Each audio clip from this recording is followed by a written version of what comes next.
Hi guys, dito guys, dahil end season na naman back to epic na naman tayo. At dito, makikipag 5 man ako sa kapatid ko, pamangkin, tito at sa isang supporter ko na si Midnight. Dito guys, nag-chat si tito ko. Padalaw daw siya dahil nakainom daw siya sa laro namin na ito.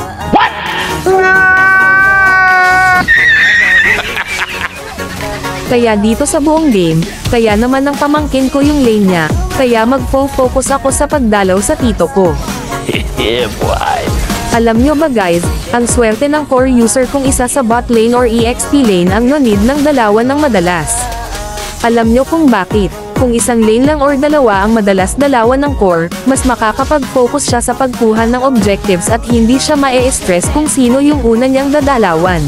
Pero kung early pa lang, bug sarado na yung top lane, mid lane at EXP lane tapos tina-trash talk pa yung core kasi hindi daw nadalaw sa mga lane nila, ay nako. Ang sarap talaga mag-surrender kaagad nun guys. Kaya guys, tandaan nyo ito. Kapag early pa lang, iwasan nyo munang makipag-clash nang wala kayong kasama. Sinasabi ng marami, lalo na sa mga gold laner, wala daw sila magawa, kasi daw early pa lang pinapasok na daw sila sa tower nila. Kapag ganon guys, mag-micro lang muna kayo, kung need na iwanan yung first tower mo, iwanan mo na. Kasi kahit mabasag pa nila yung first tower mo, okay lang kasi marami ka pa namang tower. Ang importante, hindi ka mabaog, para sa late game makakasabay ka sa clash.